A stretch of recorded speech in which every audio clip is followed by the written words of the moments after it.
O que eu vejo assim, né? Não precisa ser necessariamente nesta ordem, né? Mas assim, uma das coisas mais importantes para você fazer seu carro ter um resultado, um rendimento, né? Ganhar potência, é você fazer a questão do remap ou você instalar uma injeção programável, né? Que a injeção programável você consegue extrair potências, né? Consegue mexer ali instantaneamente, né? Claro que a pessoa que for fazer isso, o preparador ou o tuner, ele tem que saber o que ele está fazendo. Mas você já consegue mexer ali e você tem noção dos parâmetros, né, em tempo real. Eu vou colocar aí na tela o vídeo do meu carro para vocês verem a puxada que eu dei, monitorando a questão assim dos sensores, né? Para vocês verem, a gente vai falar a respeito disso também. Quando eu tiver lá na puxada, eu explico aí direitinho para vocês poderem entender o que são as leituras e o que isso resulta em performance, o que isso tem a ver com remap e injeção programável. Confere aí, ó.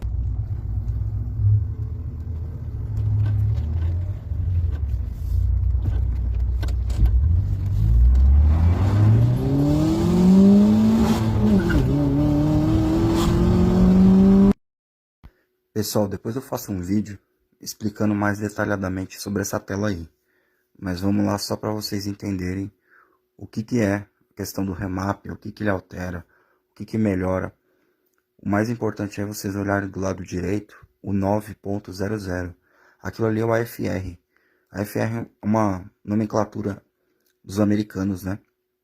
Para você estipular um valor estequiométrico, é a proporção de ar e combustível. No álcool tem que ser 9, né? E quando for gasolina, 13.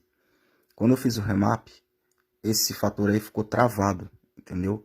E onde eu consigo ter uma lambda, que é o sensor de oxigênio, que é esse 810 aí, que ele, teoricamente, né, vamos falar assim, a grosso modo, ele tá muito bom, porque falam que é de 78 até 85 seria uma sonda ideal, né? Então assim, o carro não tá gordo e nem tá magro, né? Com o pé embaixo aí, ó, 84.8 de TP, né? 100% seria aberta TP e com alto giro com 29.7 de avanço de ignição. Então o carro tá rendendo muito bem. Se esse resultado aí do verdinho tivesse 700 ou 600, ele estaria muito gordo. E se tivesse 900 a 1000, ele estaria muito magro. E isso faria o carro não render a potência. O carro ia ficar, ou se ele ficasse gordo, ele ficaria ruim, né? Começaria a subir um cheiro de álcool e alto consumo. E magro esquentaria muito o escapamento.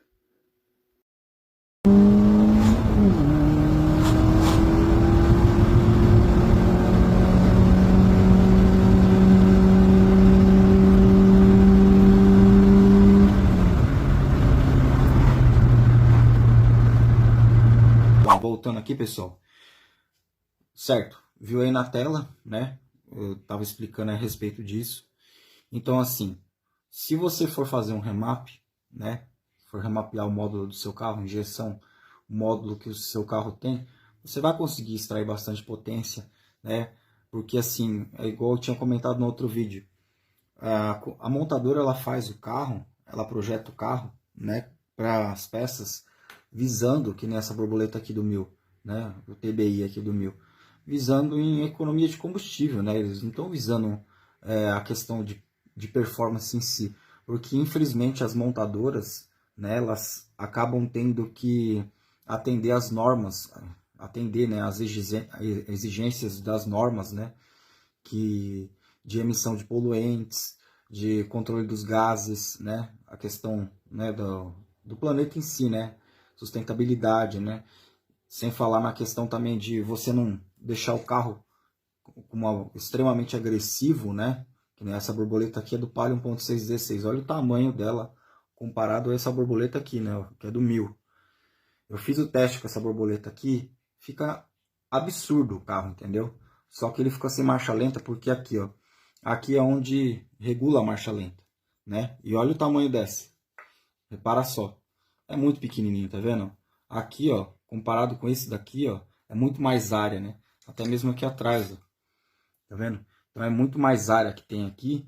E esse atuador aqui, ele atua para marcha lenta de um carro 1.6, né? Esse daqui é do Brava, do 1.6, né? 16 válvulas, do Palio Candy, né? Dos gasolina. E aí você tem, tá vendo aqui, ó, uma abertura de borboleta, ou seja, qualquer 10%, 5% de pedal, você vai ter uma quantidade de ar admitido para dentro do motor, né, muito maior do que você desse 50% aqui nessa borboleta. Então, e quem comanda tudo isso aí, pessoal? Não tem jeito, quem comanda tudo isso aí é o módulo, né? O módulo de injeção, ele que vai comandar tudo isso aí. E se você não fizer o remap, o módulo não vai entender o que está acontecendo com o motor. Mesmo você alterando as peças do carro, né? Você pode até ter um desempenho, que nem, vamos lá agora, pular aqui, eu já vou voltar na questão do remap. Mas que nem um filtro esportivo, né? Que você coloca lá, ele, o filtro esportivo cônico, né? Aquele filtro esportivo cônico, vou pôr aí na tela o desenho dele, ele já ajuda a admitir o ar com mais facilidade, então ele não tem tanta restrição, né, na questão ali de você estar admitindo ar, então isso você já vai facilitar o motor, para o motor aspirar o motor para dentro do carro. Você facilitando isso, você tem um ganho de potência. Fazendo a questão do cold air intake, que é a captação do ar mais fresco, né, tirar ali o filtro de perto do motor ali no cofre, né, fazer aquela captação de ar até mesmo externa, né, colocar o filtro lá numa posição que não pega enchente, né, mas também que você consiga pegar o ar fresco e o ar frio, né? O ar frio gera um rendimento maior para o motor. E a questão da borboleta, aqui agora que eu estava mostrando, colocar uma borboleta de maior diâmetro. Claro que também não precisa ser uma borboleta extremamente grande, né? Com um motor que nem o meu carro 1.0 ainda. Eu ainda não instalei o Fire 1.3, ainda não fiz as questões de modificação de cabeçote, né? Comando mais forte. Então o motor, as peças mecânicas do motor estão limitadas, né? Então eu não tenho a necessidade de colocar algo assim muito extravagante, né? Porque você vai só estar assim, colocando algo além da capacidade do motor, né? Então assim, essas coisinhas aqui são coisas simples, né? Que meu coletor de admissão, que eu fiz o teste, peguei o coletor dos mais modernos, que nem aqui, ó, que o coletor do 1000, do Uno 1.3, 1.0 Fire, tá vendo? Ele é estreito, ele é curto, prioriza as baixas, né? O que eu coloquei lá, ele tem um pleno maior, né? Essa parte aqui é o pleno, né? Onde acumula o ar, tá vendo? É pequenininho, bem estreito. É uma peça limitada, né? Para função do motor. Veja aqui a entrada de ar para dentro do coletor de admissão, ela é bem estreita, tá vendo? Então você tem uma borboleta que ela condiz até com o projeto, né? Porque não adianta nada você colocar uma borboleta, né, extremamente grande com um coletor que restringe, ou seja, a entrada daqui, onde entra o ar para dentro do coletor, a borboleta é muito maior. Então você vai estar ali, você compra a borboleta e está limitado pelo coletor. Ou seja, é tudo um conjunto, né, pessoal? Isso daí, ele é o motor do carro, ele funciona em conjunto. Então o motor do carro ele funciona em conjunto, né? Uma orquestra ali, ela tem que estar sendo regida, né? Ela tem que estar em harmonia. E isso que eu não estou falando aqui, estou falando aqui só de performance, tá? Sem falar na questão de manutenção do carro, né? Correia dentada, velas, cabos, óleo, sistema do arrefecimento, né? A saúde do motor, o motor tá batendo, tá com folga, tá fumando, tá baixando o óleo. Tudo isso vai influenciar, porque às vezes você vai fazer querer subir potência no carro, sendo que o motor já está com a vida útil dele comprometida, ele está com a manutenção dele atrasada, então você pode esquecer tudo isso aqui, meu. O primeiro passo de tudo, deixar o carro com a manutenção em ordem, o carro funcionando certinho, com os bicos injetores equalizados, com o sistema de ignição perfeito, né? Cabos, bobinas, velas adequadas.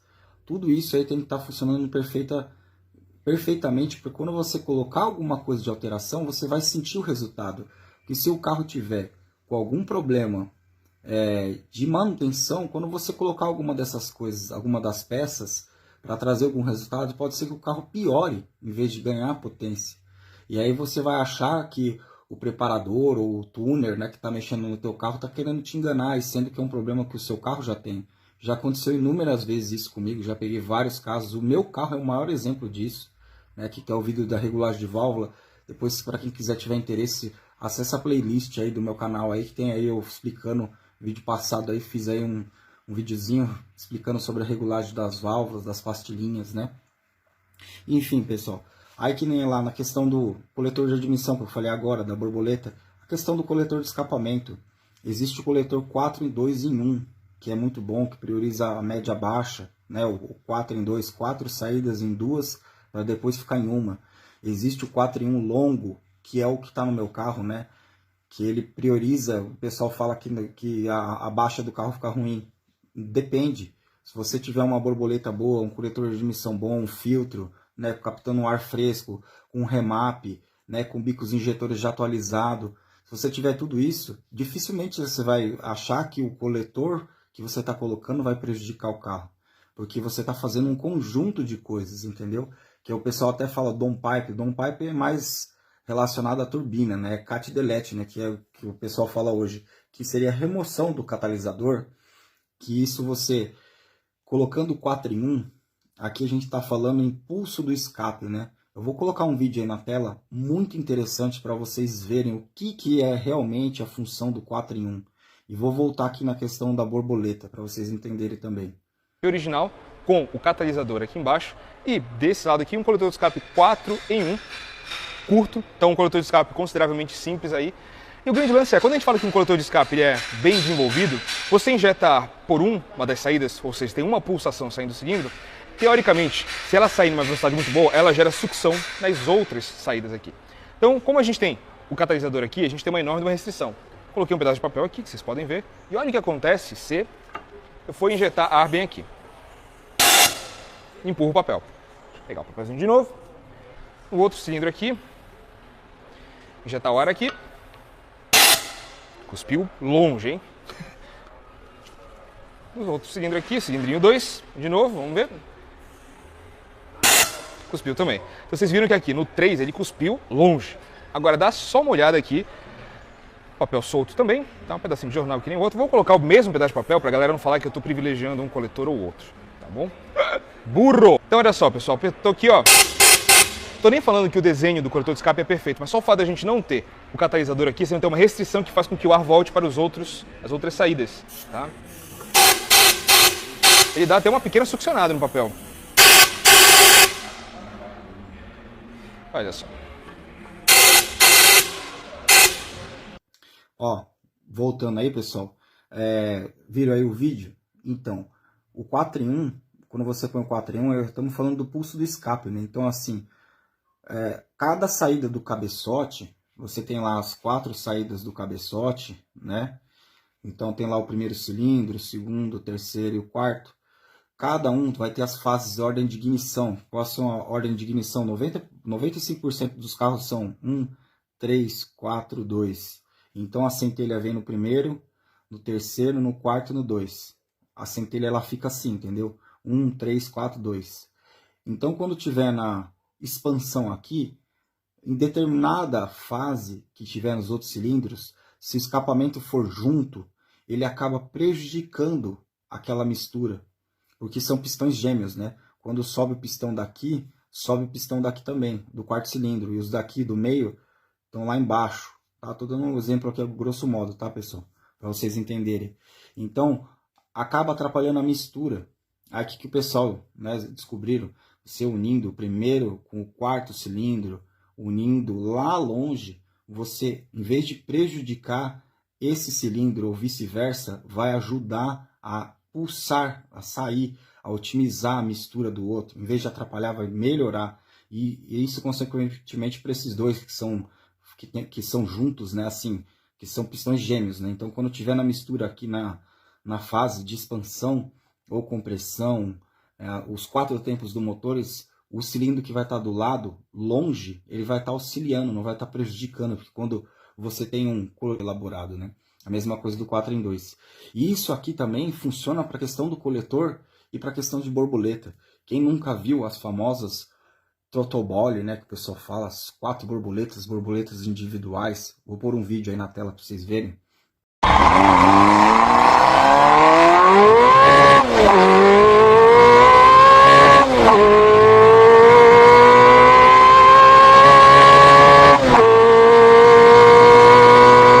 Então, essas borboletas aí, pessoal, você consegue ter praticamente a mesma situação da saída dos gases.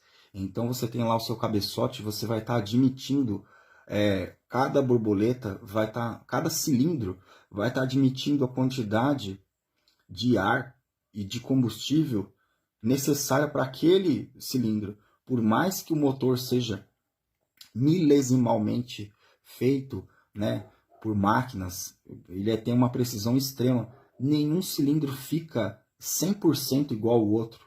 Às vezes um consome um pouquinho a mais de combustível, outro um pouquinho a menos, não sei o quê. E quando você tem um coletor que você está lá no 7.000 RPM, com o pé embaixo lá, e você tem que dar tirar o pé para mudar de marcha, e você fecha a borboleta, todo aquele ar que estava indo para dentro do cabeçote, as válvulas se fecham e aquilo ali bate e volta. E aí quando ele volta, ele acaba voltando, e quando abre a válvula de outro cilindro, ele acaba entrando aquela mistura que ia para um cilindro e acaba entrando em outro. Então uma mistura acaba atrapalhando a outra. Isso é a mesma coisa que acontece no escapamento, acontece na admissão. Então por isso que eles fazem os 4 borboletas individuais, isso num carro aspirado, tá, pessoal? Um carro turbo é outra concepção, tá, pessoal? A gente está falando aqui de um motor aspirado, tá? O carro aspirado na verdade, aqui a gente está falando de aspirado, está falando no sentido do quê? O motor, ele é sucção, ele succiona, ele aspira o ar para dentro do motor. Então ele é a força dele. A gente não está falando aqui nem de questão de não só do turbo, do blower, compressores, né, que comprime o ar para dentro do motor, né, que é o supercharger, né. A gente não está falando disso, a gente está falando só do motor em si, né, que é algo bem simples. Simples assim, né? É algo que você tem que pensar, estudar muito para fazer. E, enfim, questão das borboletas, que envolve o coletor. Então você tem um coletor mais curto, né, com as borboletas individuais, que você vai conseguir uma resposta. Você vê até no vídeo aí, o combustível sai para fora, acaba saindo para fora o combustível, de tanta combustível que lava o motor de combustível, e só entra aquilo que realmente precisa, entendeu? E aquele combustível que estava saindo para fora, se fosse dentro de um coletor, né, que nesse coletor que eu coloquei agora do Palio, do Mobi, ele tem um pleno longo, ele prioriza a média baixa. Então, em altas rotações, eu percebi que o carro ficou um pouquinho diferente, né? Não que ficou ruim, porque a questão ali do coletor do carro, ele é muito restritivo, mas não é o coletor ideal. O coletor ideal com um carro aspirado mesmo é você colocar borboletas individuais, né? Enfim, esse é um ponto. Questão dos bicos injetores, né, que o pessoal perguntou bastante. Esses bicos aí que eu estou utilizando agora, o IWP 052, é diferente do IWP 056. 056. É isso mesmo. Esses bicos aqui, eles têm um furo só. Então ele tem um leque, ele pulveriza para dentro da câmara do combustível, dentro do cabeçote ali, ele pulveriza mais direcional. Já esse de 4 furos, ele já tem um leque maior, né? Porque são 4 furos. Isso aqui no álcool, né? Ou até mesmo na gasolina, né? A gente está falando aí de uma pulverização melhor, porque o que acontece lá na câmara de combustão? Se você tiver o combustível líquido lá dentro, o carro fica uma porcaria. O carro não vai render potência, porque o combustível não queima líquido, ele queima vaporizado, né? Sabe o spray lá do aerosol, né? Aquele spray ali que sim que você consegue fazer uma chama, e você tem que misturar, né? Ter uma otimização dentro da câmara de combustão. Ou seja, então, falando aí em termos de mecanicamente falando, você tem lá que o duto do cabeçote, e você tem lá os dutos do cabeçote. Não adianta você simplesmente mandar levar lá na retífica e fazer uns dutos do cabeçote gigantesco, colocar válvulas maiores, né? Coloca uma válvula de maior medida. Não é assim, não é tão simples assim, né? Você tem que ver se o duto, se ele tem um ângulo, né, de ataque, o combustível entrar lá dentro da válvula, a posição que o bico vai ficar, né, em relação à válvula, o combustível entrar dentro do cilindro em forma de espiral, para ele misturar junto com o ar, para ele ter uma otimização melhor. Que isso aqui dá, quando você tem a centelha, você tem uma frente de chama assim, que ela se propaga de forma homogênea dentro do cilindro, né? Existe uma engenharia muito grande por trás de tudo isso, entendeu, pessoal? E aqui eu estou falando aqui a grosso modo, assim, tentando dar uma explicação para vocês, que muita gente me pergunta, e não existe assim a receita, né? Ah, eu fiz lá no meu carro, é uma receita perfeita. Não, tem tanta coisa que dá para fazer ainda, que nem eu ainda não instalei. Eu tenho uma Futec, eu tenho uma FT, eu tenho uma FT 450, aí com a Nano, que a Nano é aquela wideband que tem aquele reloginho que você consegue medir quanto que tá a sonda, que isso aqui você sabe se a mistura tá rica ou pobre, né? Isso aqui é uma coisa que ajuda muito na hora de acertar o carro. E assim, para resumir aí o vídeo, para não ficar muito longo, mas né, tentando esclarecer as dúvidas aí do pessoal, você fazendo todas essas alterações aqui e você fazendo o remap, aí sim você vai ter um rendimento muito melhor, muito superior ao rendimento original do carro. Porque a gente está falando aqui em otimização, né? A gente está falando aqui em melhorias, né? E aqui a gente está esquecendo, deixando tudo de lado, a questão de emissão de poluentes, a questão de sensibilidade de dirigir o carro, ou seja, quando você fizer essas coisas aqui, né, colocar uma borboleta grande lá, qualquer 10% de pedal, você já vai sentir o carro acelerando, o carro caminhando para frente, né? Então, assim, tem gente que se incomoda, tem gente que não, tem gente que quer justamente isso, e esse daqui é o caminho, tá certo, pessoal? Espero que eu tenha tirado bastante as dúvidas aí de vocês, e só para finalizar, mesmo você fazendo tudo isso aqui, a gente tá falando, isso aqui serve para qualquer carro, tá? E no 1.0, o resultado, né, às vezes é um pouco frustrante, né, porque as pessoas hoje, o pessoal não sei porquê, quer ver aquele gráfico de dinamômetro lá, quer ver a potência lá em cima, né, o torque lá em cima também, e esquece que às vezes você tem um carro aí, que nem eu vou dar exemplo do meu carro, né, não passei no dinamômetro, mas ele tem lá a potência dele, com o torque dele, e você tem que ver que mexendo com tudo isso aqui, o mais importante é o delta. O delta que é o mais importante, tá? Porque assim, às vezes você tem lá o Uno original, tem 66 cavalos, certo? Com 9.2 de torque, kgfm de torque, certo? Aqui vem a 6.000 RPM, a potência dele. E o torque vem 2,5. Pode puxar aí na internet aí. Aí você faz essas modificações todas aqui que eu fiz no carro, e o carro ganhou, vou chutar alto, tá, gente? O carro foi para 76 cavalos de motor, tá? Um exemplo aqui. E foi para uns 10 de torque. Aí você vai falar, nossa, gastei maior grana para ficar só com isso aqui, mas você não sabe que no gráfico lá do dinamômetro, o carro tem 10 de torque a 2.200 e vai até os 5. Com esse mesmo torque aqui. Sendo que o original ele vem 2,5, quando chega depois dos 2,5 ele despenca. E aí você pega os 76 cavalos, ele vem a uns... Você tem lá os seus 76 cavalos, ele já vem a uns 5 e pouquinho. 5.000 vai. E ele vai até os 6, vai assim até o corte, 6,5.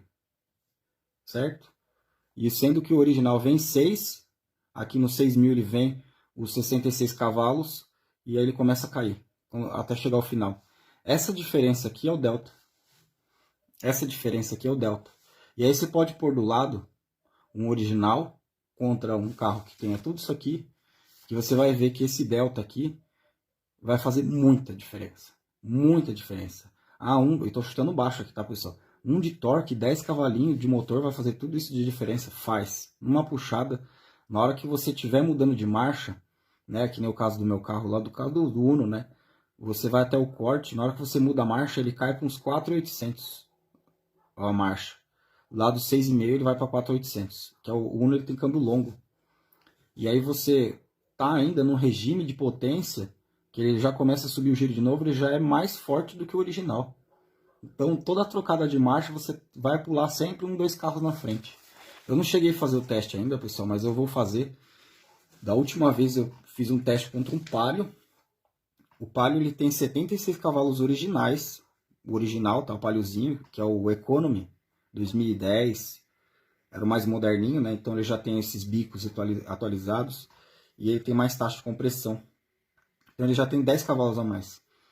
Só que ele é um pouquinho mais pesado. E eu tirei um pega com um cara aí no México e realmente abriu 2, 3 carros de diferença. E quando chegou acima de um 140, foi abrindo cada vez mais. E ele tava pisando, porque ele falou pra mim que tava pisando o carro no máximo. E ele falou, mano, nunca vi um Uno andar tanto assim. Ele pensou que era 1.3.